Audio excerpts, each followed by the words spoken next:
Thanks, Radhika.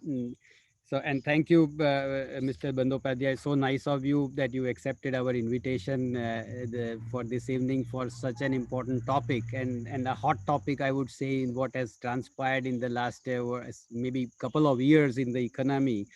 And everybody is confused, I would say, including the finance professionals, on what is the state of NPA, what is the state of the banking system and the position of the banking industry, and then how is it going to be, what we are seeing in future. So thank you, sir. It is so important, and we were wanting to have you for some time, and we are happy, and thanks for accepting our invitation. For the interest of our participants who joined us on this Zoom call, as well as I understand a lot of them would have joined at the YouTube live. I would, of course, Mr. Bandyopadhyay doesn't need introduction. At least his name we keep on seeing so many places. But I would want to introduce him for the benefit of the participants who are joining. So Mr. Bandyopadhyay has been a keen student of Indian banking for past 25 years. A lifelong reporter and journalist, he is an award-winning national business columnist and a best-selling author. He is widely recognized for Banker's Trust, a weekly column whose unerring ability to anticipate and dissect major policy decisions in India's banking and finance has earned him a large print and digital audience around the world. The column won him the Ramnath Goenka Award for Excellence in Journalism, the commentary and interpretative writing for 2017. Bankers Trust now appears in Business Standard, where he is the consulting editor. Mr. Bandyopadhyay is the consulting editor at Business Standard, which we all of us know him as that one. Previously, he has had stints with three other national business dailies in India and was founding member of Mint newspaper and livemint.com.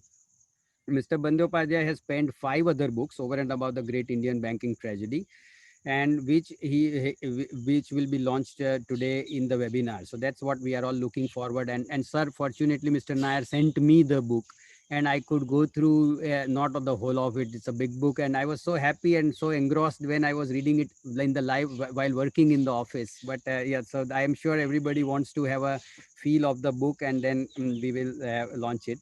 And Mr. Bandyopadhyay has been named by LinkedIn as one of the most influential voices in India.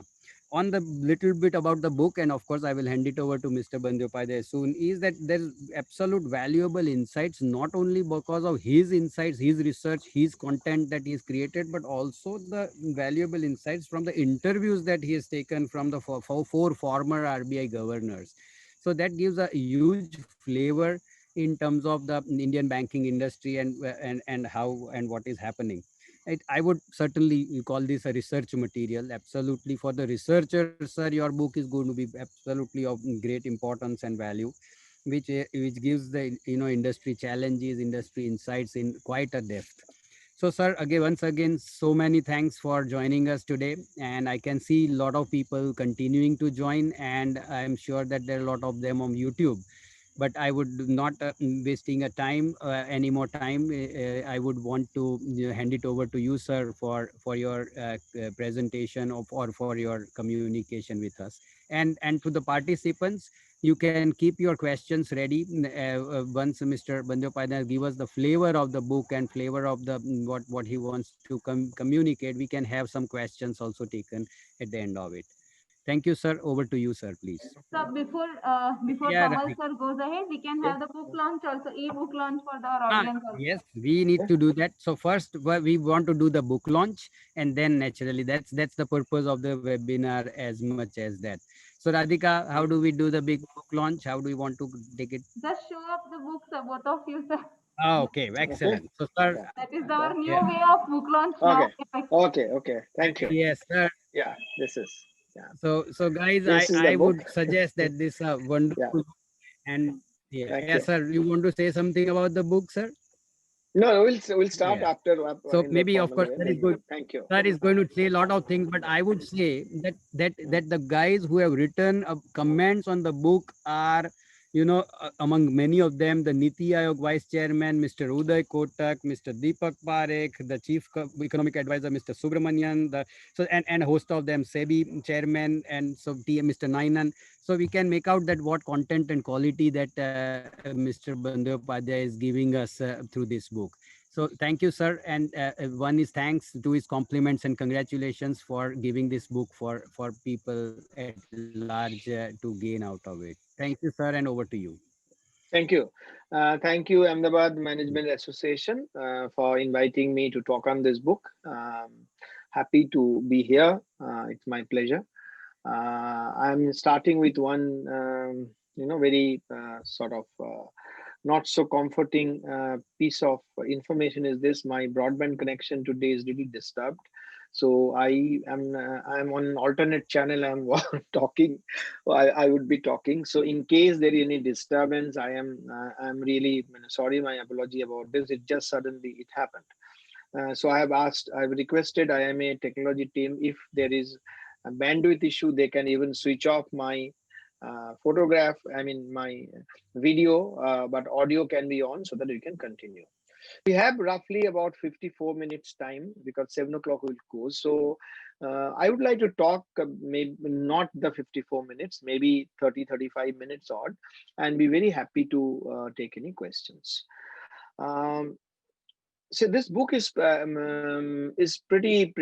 I would say, long in terms of length. It is some close to 150,000 words, some 500 odd pages, um, and the subject is very diverse. This is my sixth book, but all my previous books, except for one, which was a collection of essays, they are on certain entities, good, bad, ugly, so that it's a sort of linear structure. But this is one book, you call it on Indian banking, Indian economy, or on India, liberalized India.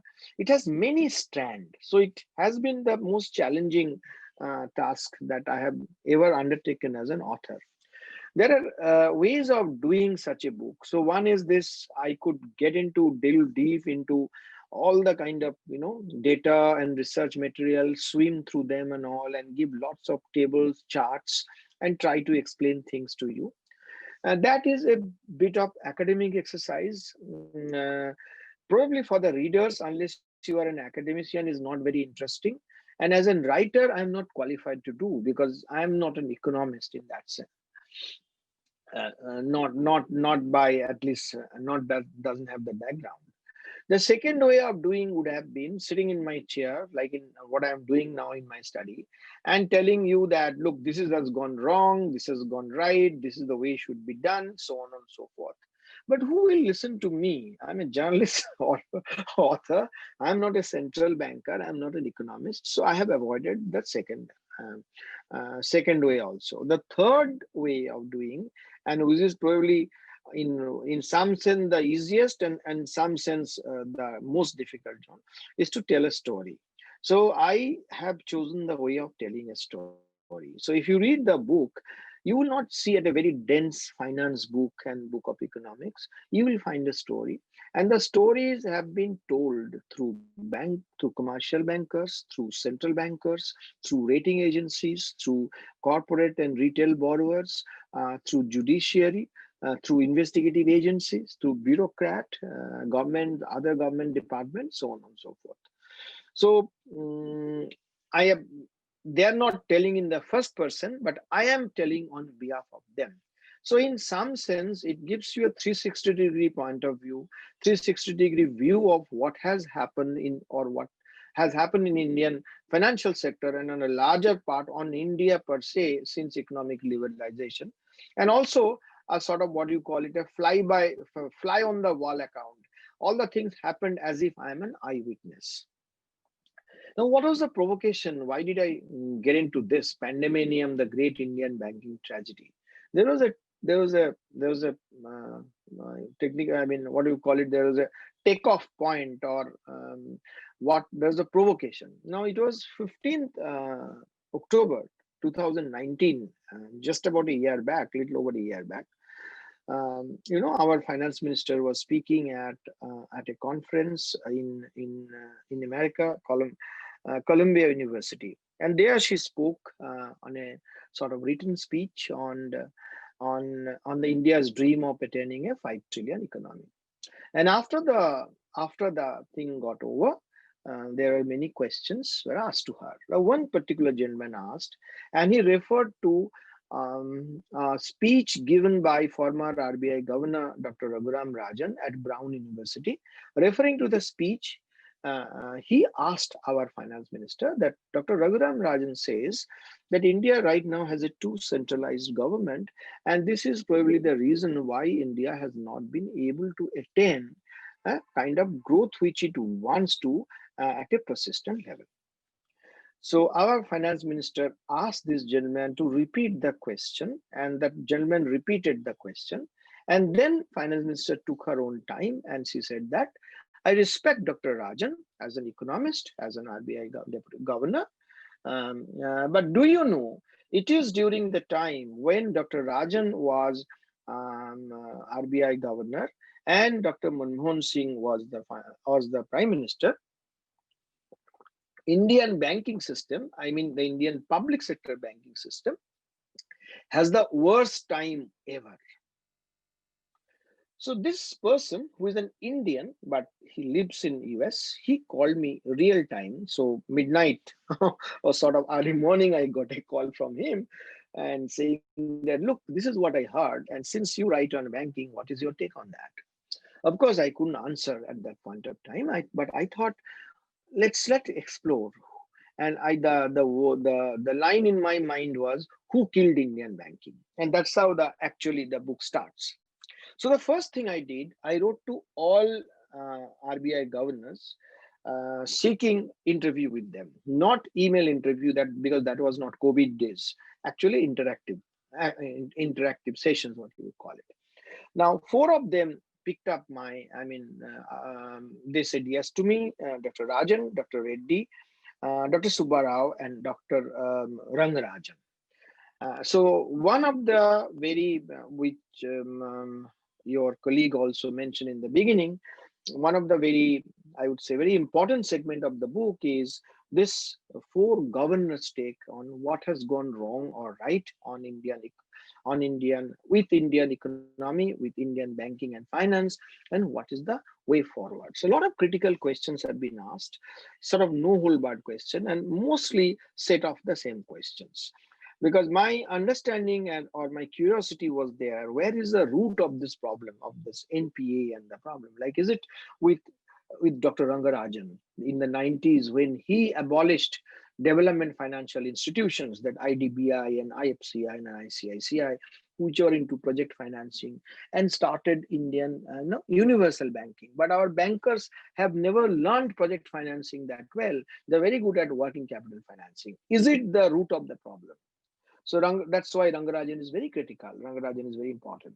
Or for that matter, Dr. Reddy, during his regime, which is the golden era of Indian economy between say 2006 and 8, when Indian economy actually rose 9.5% GDP, which is highest ever that 3 years. And the credit uptake was around 30%, more than 3 times the GDP. And people talk about this irrational exuberance of the it was seen on Indian economy. Is it responsible for that? The problem, or say Dr. Subbarao, because when he came straight away from finance ministry and he became the RBI governor, just about less than, I think 11, just exactly 11 days, 10 or 9 days before the Lehman crisis. And then he followed an extra loose monetary policy, and he could insulate Indian economy from the impact of Lehman. But then we found that the problem of very high inflation crept in, and he was very fast in loosening the monetary policy, but very slow in tightening. That's what people say, that he used to take baby steps. And of course, during that loose monetary policy regime, banks gave money. Banks were encouraged to give money to borrowers left, right, and center to create demand, to insulate economy from the impact of Lehman crisis. So is he responsible for that? Or for that matter, Dr. Rajan, because people say it is something like, we are driving a car on first gear and we change it to fifth gear suddenly. The all along, RBI was very patient with the bankers. They were creating NPAs, but they are probably not recognizing it. But overnight, Reserve Bank of India at gunpoint forced them to come up clean. As you know, the AQR, asset quality review, it happened in 2015, and following that, the soft underbelly of Indian banking was exposed. Should he have given much more time? Because what we had seen now, 9%, 10%, 11% growth in PA, but in the 90s, the NPAs were even higher. How could RBI manage that without creating that kind of disturbance? Why there is so much of noise about this? And because of this, the banks have become risk averse. There is no credit growth, etc., etc. So was Rajan too aggressive? So this is one segment, a very critical segment, which is called Governors Speak. That itself is a book. And to be honest enough, I think this book is, as I told you, it's about 150,000 words, close to 550 pages. This book actually could have been quite a few books out of it. Within the two covers, I have got actually quite a few books. Now, let me go through this. What I want to say, you have seen the basic theory. Um, this book is divided into six parts. One part I have already spoke to you, the governors speak, the four governors. This part itself is the book. The four governors spoke on what has gone wrong with Indian banking, finance, and economy, and what are the ways it can be set right. That's part four. But what are the other parts? Part five, part one, very first part actually talks about. It's called the conundrum, and very first is who killed Indian banking, and there, as I explained to you, right from 90s till today, we tried to explore what are the reasons, what have led to this current NPA scenario, which was still recently very high, and then we are hoping that it would come down, and banking system would be on its feet. But then the COVID again created some problem. So where are those issues? The very long thing. Whatever I have discussed with you, apart from that, there is many other reasons about this. The so-called policy paralysis during the previous regime in Delhi, where no decisions were taken, and the intervention of judiciary, environment ministry, so on and so forth. All those things are there. Banks overzealousness of giving money, driven by the government, its owner, the policy banks. Their obsession to credit, their obsession for balance sheet growth, the hard mentality. Bank A does it, and so bank B, C, D also follows. In fact, one McKinsey report I quoted, I think it's 2018 report, it said that you will find even the smaller banks, or the smaller the bank, the larger the exposure to corporate loans. So it's basically, your and mine, and I mean the very different banks. Risk appetite is very different. But when it comes to giving loans, they don't go by the risk appetite. They just, because a large bank is giving it, let me also give it and join the bandwagon. And one of the key players in that system, which I have again mentioned, is the SBI caps, which has not done the way it should have been done. There's a clear conflict of interest. It's SBI caps is the investment banking arm of State Bank of India. Now it was actually appraising credit proposals on behalf of, uh, it was appraising credit proposal, and then it was getting into loan syndicated. After the appraisal, it was selling the loan to different entities. So once State Bank of India gets into giving loan, and then it tells the other banks also, and then there's a competition among other banks to come and be on the board. Reserve Bank of India has pointed out this anomaly, and subsequently it has been corrected. But SBI caps also played its role in the entire mess, if I may say so. So this is about, like I said, the first part consists of four long chapters. One is who killed Indian banking. That's the tracing the NPA till, from 90s till now. And then we talk about the war against NPAs. Basically, how RBI waged its war against NPA. And there, Again, there is no theory or not charts and graphs. Essentially, the real life story, how Reserve Bank of India created a special task force, which were actually, it's like a Scotland Yard, away from public glare, away from Reserve Bank of Indian central office in a different parts of Bombay. In Cup Parade, this office was situated. And there, how they worked, how they figured out each bank, and these banks were evergreening their balance sheets or camouflaging or not telling the truth, how they fixed it. you know that's the story. It's a quite sensational story, how everything it started with forming first the Krilik is a database where RBI may forced every bank to come real time, every loan which is 50 crore and plus, how they have done, what's their status. That's how it started. And then Reserve Bank of India found that one particular loan, an exposure to say company X, is good in one bank's book but bad in another bank book. How is that possible? So that's how it started, and how they actually, it's a literally a war. The bankers were lobbying hard. They were protesting. They said, no, we don't have the capital. There was no IBC at that point of time. We sorry, we cannot do this. But RBI said, no, you have to do it. And how they found it and how they forced to do it and how they get involved. Also the finance ministry got involved, and they got the finance ministry's okay. And then government, of course, went for recapitalization. Then IBC also came in the picture and all. But it's the real life. It's a view from the trench in a war field, I would say. And then it talks about another chapter within this thing called the India's Northern Rug movement, the NBFC crisis, how the banking crisis spilled over to the NBFC crisis, because many of the banks were under PCA, they were not giving loans. So it was a sort of walkover playing field for NBFCs, and they were borrowing short and lending long, and they got into the trouble. So it's a very graphic description of what happened with ILFS and what happened with DFHL, and why we could not tackle it. If you remember, 20 years back in 2000, then India's largest and the oldest, of course, mutual fund, UTI, was in massive crisis. But the government handled it within 48 hours. Everything was done. But here we did not. For ILFS, there's even a rights issue, and it started, and people started putting in money, but then it was called off, and it was allowed to fail. So why? What happened? What has gone wrong?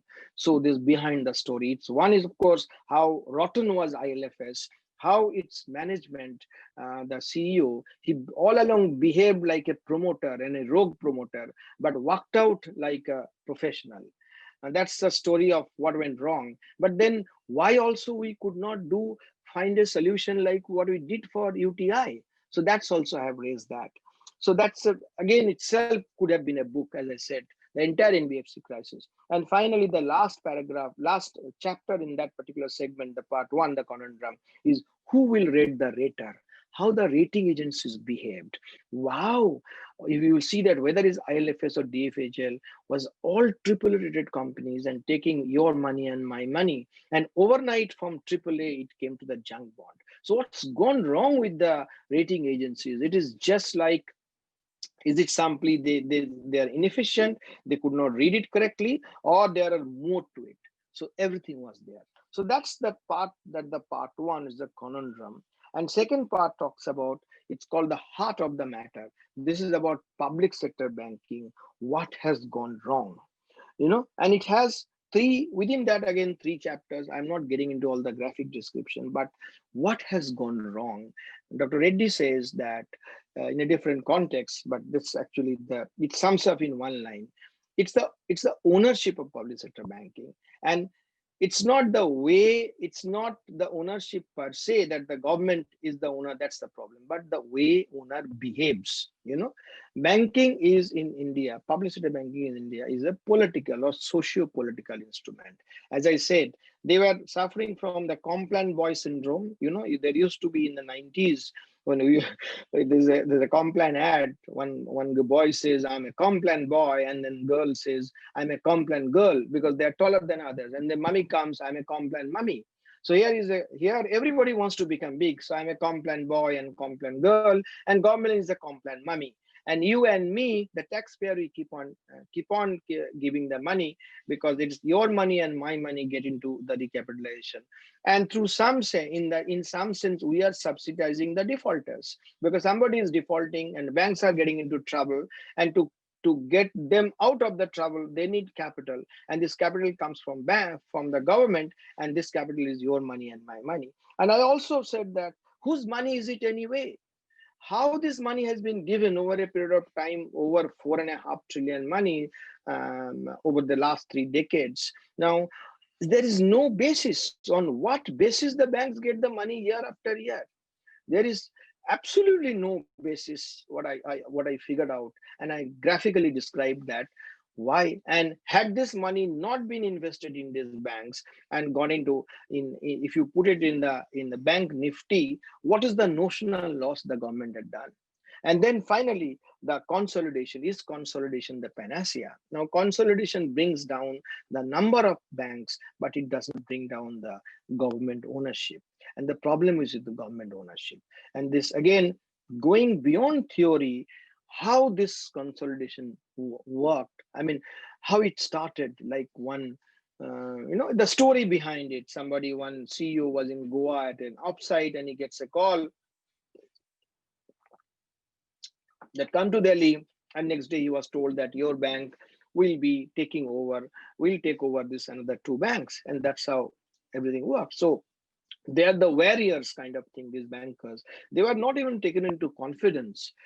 They are just told that you have to do it, and because there is a secrecy clause, these are all listed entities, you can't discuss openly, you can't tell openly. So it's for them also, it just came as a surprise. But as I said, they were the warriors of the government. They have taken over. But is it the right way to do?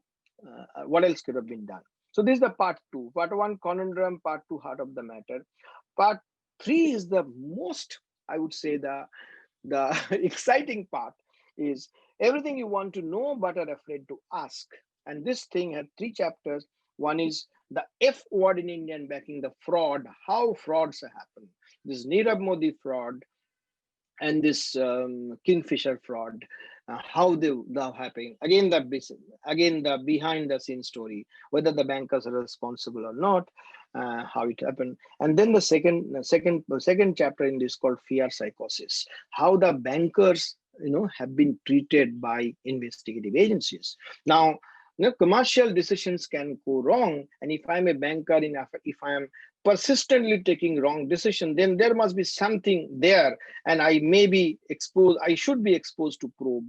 But here in India, what happened, that any decision going wrong, how the bankers have been treated. And you will see the graphic description. I'll give you 1 or 2 or 3 instances very quickly.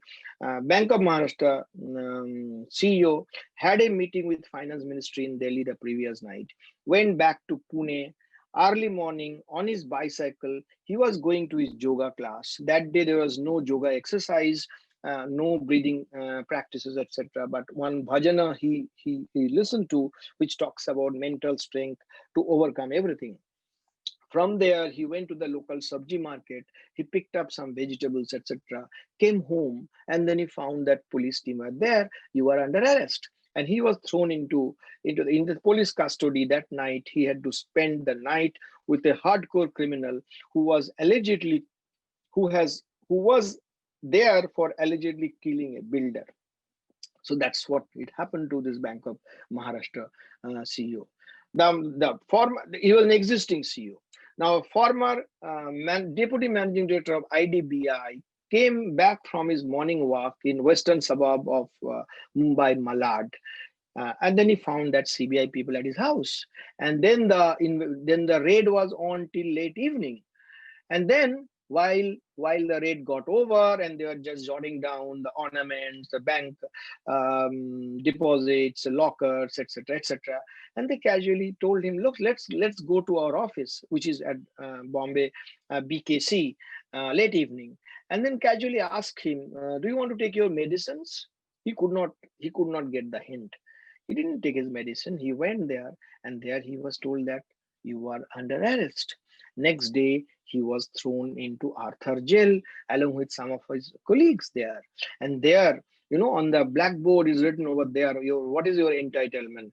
Entitlement is a cup of tea and then dal, roti, etc., etc. But there was no cup for drinking tea. So he had to cut a water bottle and convert it into a cup to have his tea. And then on a barrack, all these senior citizens, hundreds of them, along with other criminals, you can't even lie down straight there. There is not enough space. That's how the thing. There's a squat latrines. Senior citizen, you can't sit there. So that is the kind of thing they have undergone. Or say, look, or what happened to Allahabad Bank MD and CEO. It's 4:53, 7 minutes to go to 5 o'clock. Her last day in office, in Kolkata, Netaji Subhas Road.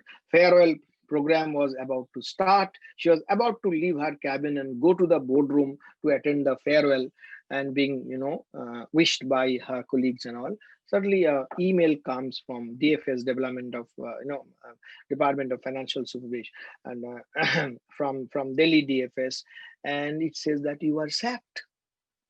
So that's how the bankers are treated. It's called fear psychosis. And the last chapter in that is called the Fallen Angels. Fallen Angel is a story of Chanda Kochar and more, and Yes Bank Rana Kapoor. How Yes Bank he turned into first My Bank and then no bank for himself. What model did he work? It's a graphic description how he misused his power as the CEO and promoter of the bank for his own purpose. And anybody wants to know the story of Yes Bank, I have graphically described what has gone wrong and how he misused it and how the board was eating out of his hand. And Chanda Kochar, of course, is a professional, not a promoter, not the extent. There's a very different way of they handle their bank. They did that, but Chanda coaches also, essentially made the board her handmaiden. Everything the decision she undertook was supported by the board, but that was not in the best of interest of the bank. And often some of the decisions are for personal gains or families' gains. So essentially, how bankers become bigger than the banks and how they misuse the vehicle. That's the story. That's the fallen angels. Every decade in India, we have that. We have in 1990s one gentleman who was the CEO of Indian Bank, and he had the record of getting maximum number of extensions, I think 7. And after that, of course, he was thrown into jail. Then early this century, we had Ramesh Gali, and now this particular decade, we have person like Rana Kapoor and Chanda Kochar. So this talks about this fallen angels. This is part 3. So part 4 we already discussed. It's the governors speak, what the 4 governors spoke about that and all. And then the next 2 parts, quickly I tell you. The last, part 5 is crystal gazing. Essentially, it's a looking way, the forward looking part. It has also three chapters. One is the Great Indian Asset Sale, the IBC Insolvency Code. How is it been worked? Has been working. It's the most aggressive, even by global standard, compared with the other developed markets. It's a very aggressive insolvency law. It was put in place in record time thanks to the Reserve Bank of India and the government. And then how some of the rogue corporates tried to game the system. So for the crony capitalists game the system and did not allow it to work because parallelly they were going to the judicial system. But how things have been changing, so on and so forth. And of course, I have discussed with certain interesting cases. I've also discussed now how it compared with global insolvency market in other markets. In global markets. Where we have found is this, even though we are taking longer than other markets, of course, it's too early to compare. And the recovery is not as high as many of the other markets. But on one parameter, we are comparable with the best of market is this, the cost of recovery. So that has been explained in detail. So that's the one part. Second part is this: does RBI need new clothes? So I have taken a very close look at Reserve Bank of India's role. Has Reserve Bank of India come out with glory in every case? Probably not.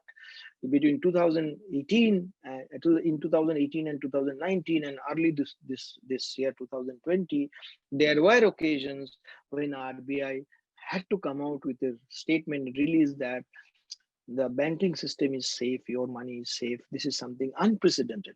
In the past, only once in 2008, RBI spoke about one particular bank, a private bank, which had a very small, minuscule exposure to Lehman, but there was misconception in the market, and there was sort of almost a run on the bank, and RBI had to come out a release saying that this bank is safe.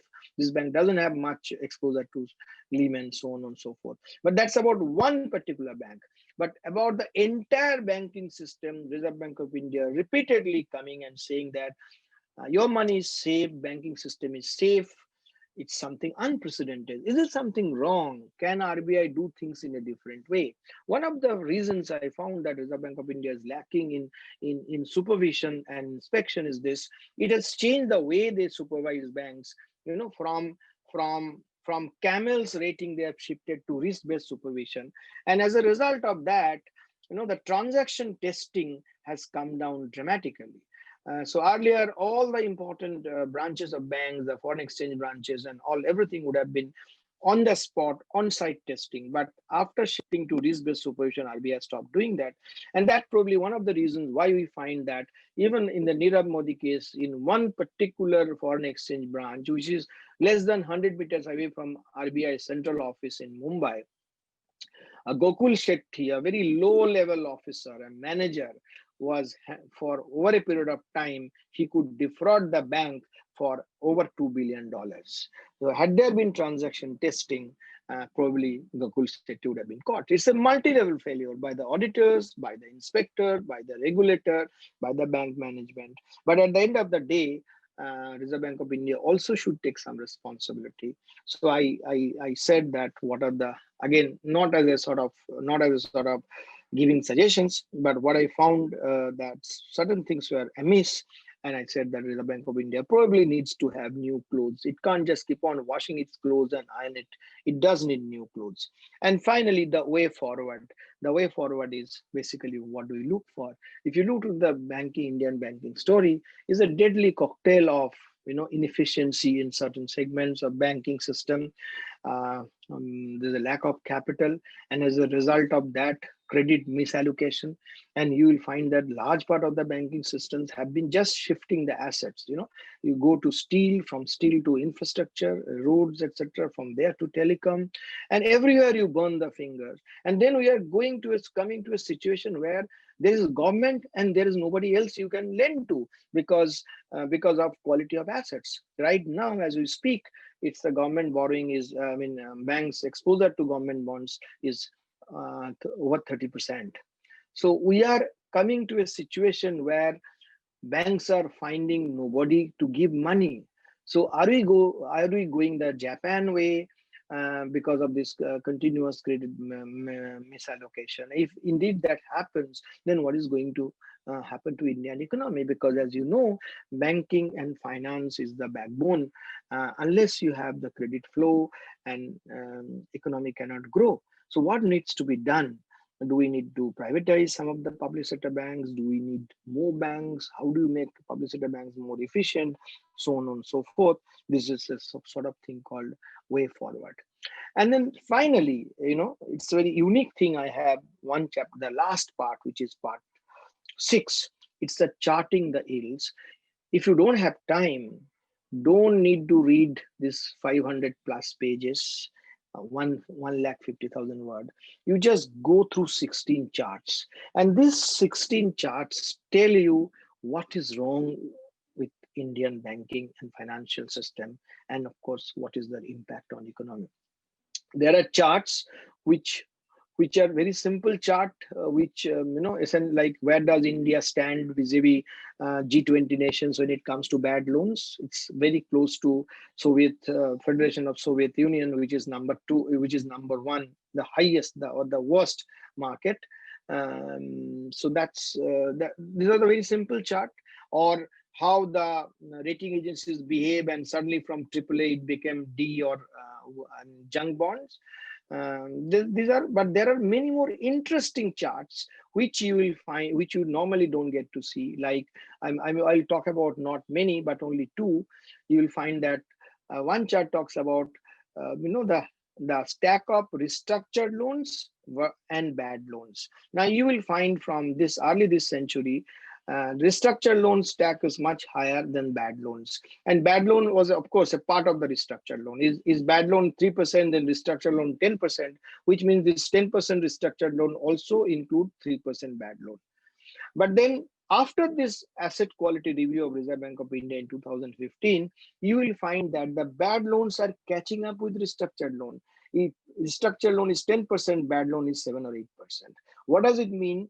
The bankers are not recognizing they are actually bad loans. They are camouflaging, and are under RBI pressure. They had no choice but to expose themselves that, look, what we are doing is not correct.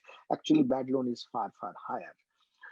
And then another chart, like another very critical chart. There are many, but I don't want to discuss everything. There are many. One is this, like you and me, everybody, you can loosely talk that public sector banks had 60-65% share in the markets, both in assets, of course, in banking assets, in loan book and deposits also, similar thing.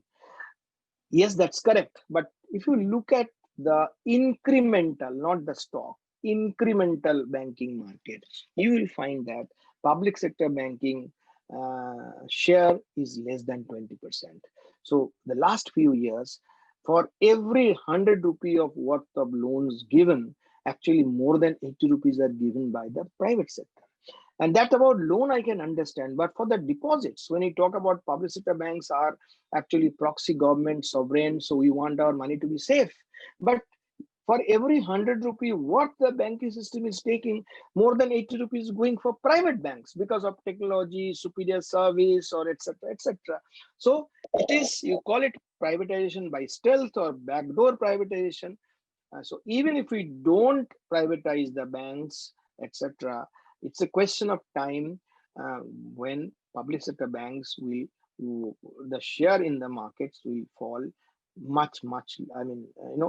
50% and even less, maybe in the next 2 or 3 or 4 years. That's what we do. We cannot prevent this happen unless we change the way these banks are managed, these banks are governed, these banks are administered. So that's it. I end here. Just last 2 minutes probably I'll talk, and then I'm very happy to take any question is there. A lot of people ask me what is this name, pandemonium, Great Indian Banking Tragedy? What is this? Now, pandemonium, it's essentially when you talk about some kind of uproar, upheaval, but it's very short-lived. Like in a stadium, in football ground, there could be pandemonium. In parliament, there could be pandemonium, etc. But here on the larger scale, I'm talking about pandemonium because I picked up from I'm a student of English literature, John Milton's Paradise Lost. The capital of hell is called pandemonium. So I look at this financial system from that angle. And in Indian context, what you have seen is this: when this fight between Asuras and Devas, and then there was Samudra Manthan for in search of the nectar, the Amrita, which will make one immortal. But what actually came out is it's the poison, not the Amrita. And then we needed to have somebody who can have that poison, and we got Shiva, who had that poison, and Shiva became Neelkantha, the blue throat. Because of poison it became blue, and that's how he could save the world. He could save the Devas, he could save the world. Now here in the banking system, Reserve Bank of India, through its drive and war against NPA, the asset quality review, it did the manthan, and then the vish or the poison came out in the form of bad assets. But we are in search of a Shiva who will have this consume the bad assets and do be the Neelkantha. Now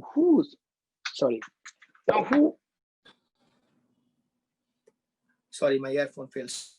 this Nilkantha here? Can the government be the Nilkantha? Meaning, can the government keep on giving the capital, or we need some other Shiva, some public sector entities who can take over the burden and bring back, the banking system to stability. So that's the entire idea of talking it pandemonium. And tragedy, yes, it's a tragedy, but I could have been called also comedy, because certain things happens in Indian financial system is nothing but a comedy. You will find that we have asked LIC to take over the majority stake of in IDBI Bank, and we call it privatization. Isn't it a comedy? Or you find that Bank of Baroda is being consolidated, is the first experiment with consolidation. It's a very precious thing, but when the Bank of Baroda CEO term came to an end, the next CEO joined after 100 days. Now, can you keep such a precious institution headless for 100 days? And so it can be, so it's rather comical. We could have called it a great Indian banking comedy also. Incidentally, there's a chart also among the system chart. One chart shows what is the time gap between a CEO stepping down, a new CEO coming, taking over in a public sector bank. For one particular bank, Andhra Bank, it was 9 months. 9 months, this bank did not have any CEO. So these are the stories of Indian banking. As I said, I could have called even comedy, not a tragedy. So yes, we are 46 minutes, 15 minutes left. I'm happy to take any question, whatever you Thank wish. you. Thank you. Thank you very much, sir. It was very insightful and Mm. eye-opening and a relevant session. So the first question goes here is, did any of the RBI governors share with you what he could have done better or done differently during his tenure? Yes, of course, of course. If you see the what could have been done differently, or even in case of Dr. Subbarao, he also, it's he said that certain things. Yeah, I mean, he took the blame that yes, he should not have done this, or he could have done it in a different way. So yes, they are all they are all very upfront. They are very, I would say, very blunt in their approach, what they have done and what could have been done. And in case of Dr. Subbarao, he is also taking the blame. Like Reddy did not, when I asked Dr. Reddy that is he responsible for this during these 3 years of irrational exuberance, he explained with data. No, he did justify that, but he explained, he took pains to justify with all his graphs and data how this savings was at that point of time very high, and which could actually justify this kind of credit offtake, so on and so forth. But in case of Subbarao, he said that yes, he could have tightened the policy, maybe little more than what he should have, or he should have allowed the rupee not to appreciate this much, which later, led to the problem of current account deficit, which Dr. Rajan had to tackle later. So yes, if you go through the governance chapter, they're very upfront with their suggestions and looking back at their tenure, what they have done, what could have been done differently. Yeah. So the next question goes is that with the advent of technology in banking, do you see the future of banking to be more foolproof for any such casualties? What change do you see in the coming years in the banking industry vis-a-vis NBFC's way of operation?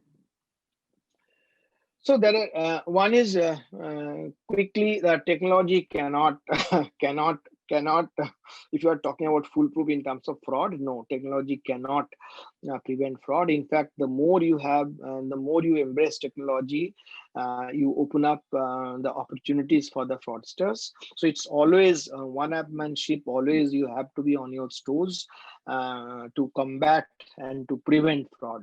So yes, you can. I mean, the war against the fraudsters will continue to remain. Technology is not an answer to fraudsters.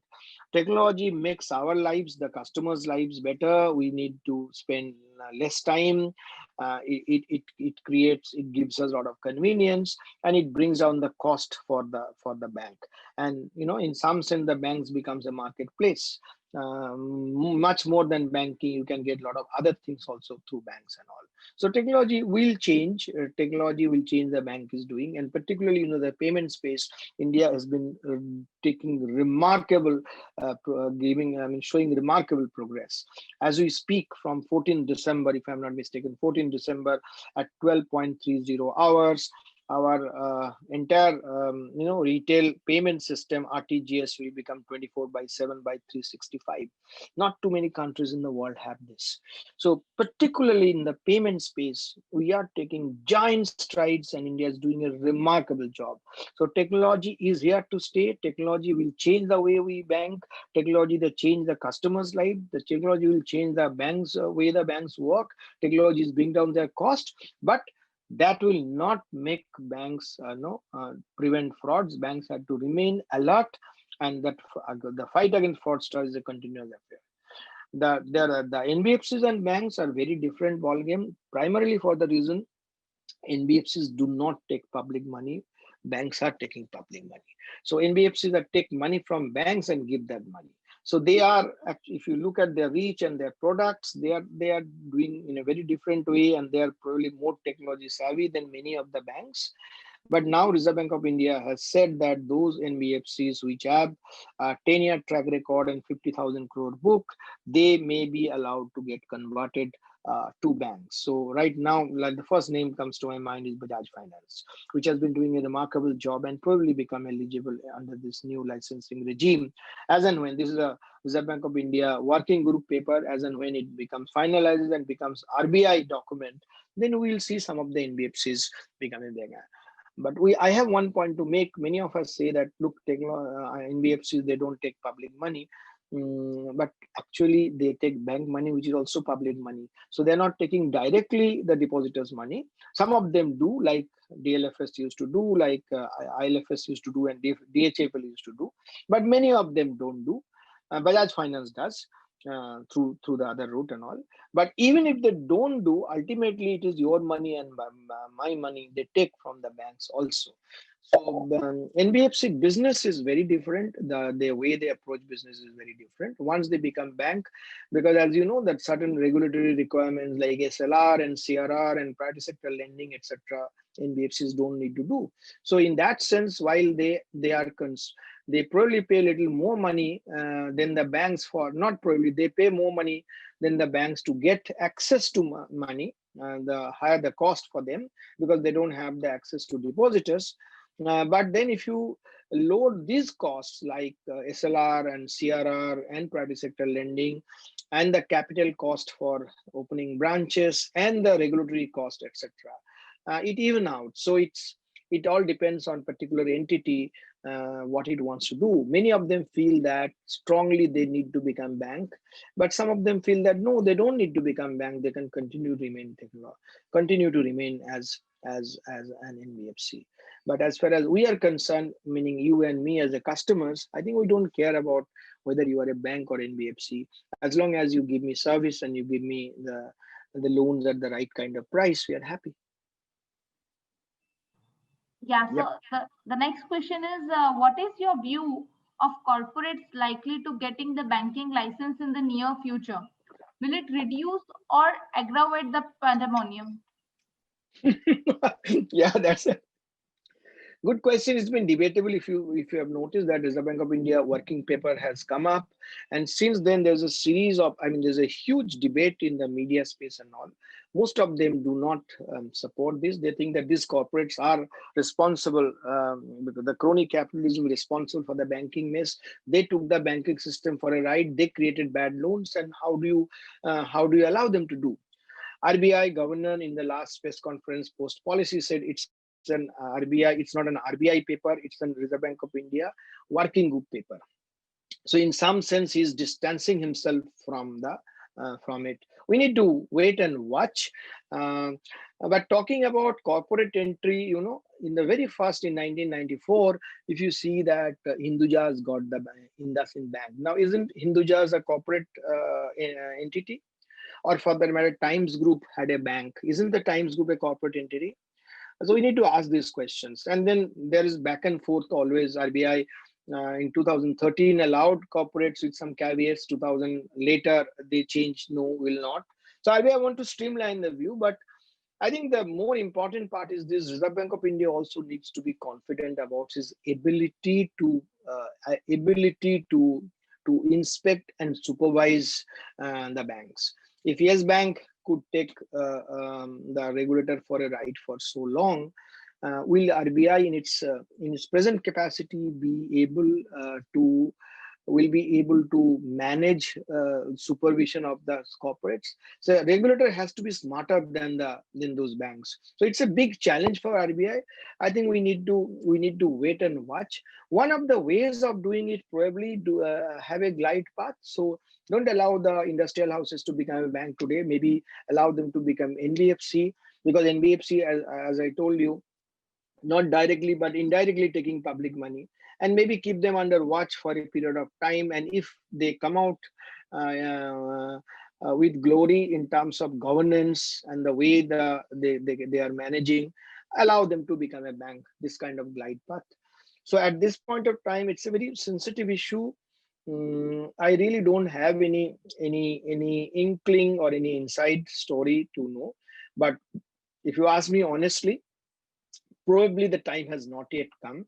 Yes, we need more banks. Certainly, we have a very repressive financial system. There is no doubt that we need more banks, but they do not necessarily be owned by large corporations. Not for a. I mean, one of the primary reasons is this. Um, I think the law changes on the connected lending, etc., etc. They need to be in place, and Reserve Bank of India also needs to actually strengthen his supervision and inspection. So I would like to believe that we need to wait. The time is not right as yet, but time is ripe always to have more banks. Yeah, so thank you. The next question is, how will the Jan Dhan accounts grow and metamorphosis with time, and will it benefit the very poor to banking services and new financial products? So Jandhan is, if I'm not exerting, it's the biggest financial inclusion drive globally. I don't think any other geography you have a drive which has brought so many millions of people. I don't remember the latest number, but probably it's one third, more than one third, probably one fourth of Indian population under banking system, which is not the case. And it has created ways for lot of things like the direct transfer, direct money transfer, etc. And one of the reasons during the COVID time, the people in the bottom of the pyramid could get access to money from the government schemes, etc., because of Jan Dhan, because of their access to bank deposits. So let's accept that it has been a phenomena. It is a phenomenon, and there is globally there is no comparison. I must congratulate the authorities for doing that. Having said that, it's the is it been achieved its purpose? No, certainly it's only the beginning. We need to have more, because these guys, they need to. We are still not seeing the kind of money they need to keep. Is not during the COVID time, yes, because of the government money flowed in and all, but otherwise they are not using that. And also Bandhan gives you only an access to banking, but then they need to be encouraged, they need to be educated to use the banking system for multiple purposes, um, for savings, for credit, for insurance, for mutual funds, so many things and all. So it's a long way to go, but we have definitely done a great beginning on that. Yeah, so Yeah, we thank have you. 2 3 minutes. Yeah, we have Yeah, I'll maybe a I'll take, couple of, due to yeah, paucity of time, audience. yeah, Sorry, yeah. I'll take the last question only. The last question is, do you think that this consolidation and merger is the only Yeah. solution for improving the overall performance of our public sector banks? Well, it's a very, very, this is the last question. You have kept the toughest question. uh, for me to answer, because theoretically you see the consolidation is always beneficial, because it gives you a bigger balance sheet, which means your risk taking ability goes up, right? And then at the same time, you also cut down a lot of duplications, like bank ABC got consolidated so that the similar the branches in the same locality, etc., it get closed, and so on and so forth. So you get larger balance sheet, which grows risk. You also cut the cost. So that is very good in terms of theoretically. But the problem with our banking system is, no, I don't think it's a size. The loose way of saying is that they compete in the same market, on a smaller size, etc., etc. But as I'm repeating what I had said earlier, it's the way the owner behaves. So in our banking system, it's basically public sector banking. They are not run as business enterprises. They are a socio-political instrument. There was a Tata, and I'm repeating, I had said it on many occasions earlier. There was a Tata Steel, which used to be called Tisco ad, they used to run in 90s or even earlier. We also make steel, meaning they have so many other humanitarian things they do, human things they do, and making steel is just one of the work they do. And the same thing can public sector banks say. We also do banking, because they do so many other things. The Aadhaar card, when the Aadhaar card was we introduced, the entire Aadhaar registration was left to the bank branches. So they were doing that. On a Swachh Bharat day, all the branch managers, they need to come out from their branches and clean the street near their thing. And I'm sure when the COVID vaccine we go to close, probably we will be using our banking system to get the COVID vaccine. And apart from everything else, like you need to follow there, you need to give money to this sector. No, I'm not talking about any misappropriation or any kind of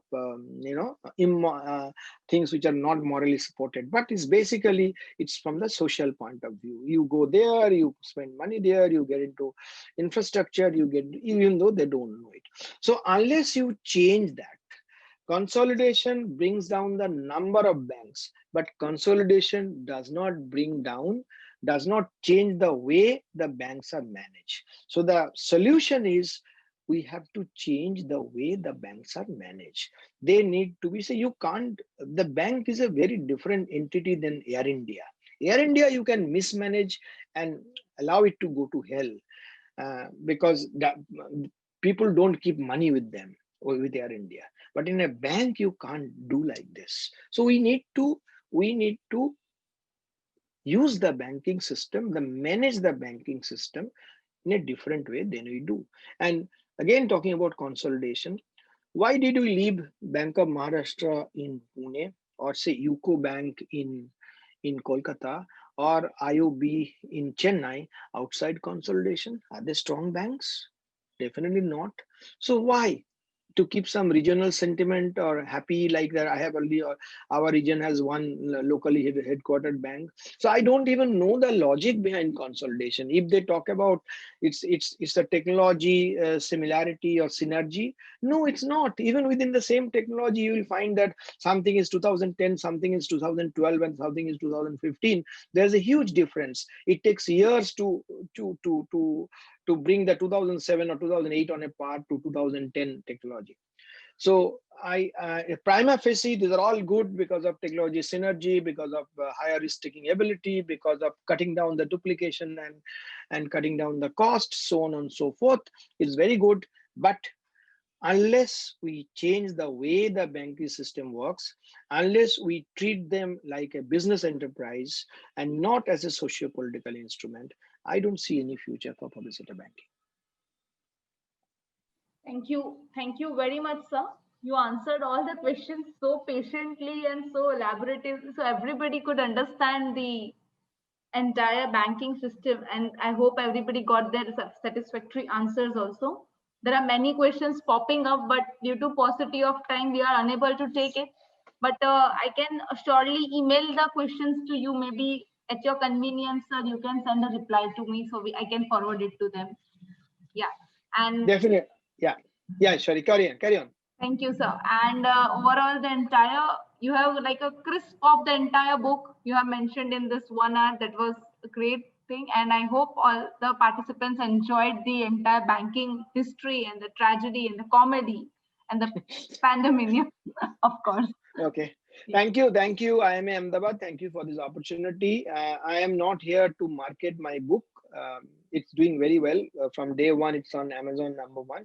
So I'm not here for marketing the book. But if you really want to know how our financial system, how our banking system, and more importantly, how India has been faring since liberalization, probably you can pick up the book and read, and if you like, talk among your friends, among your circle, do review on Amazon, etc., etc. I want everybody to, as I said, it has been an extremely challenging book, given a 360-degree point of view from not only the commercial banks, the investment banks, the analysts, the central bankers, the judiciary, the investigative agencies, the rating agencies, ministry, bureaucracy, the entire universe is involved, and I tried to weave a story.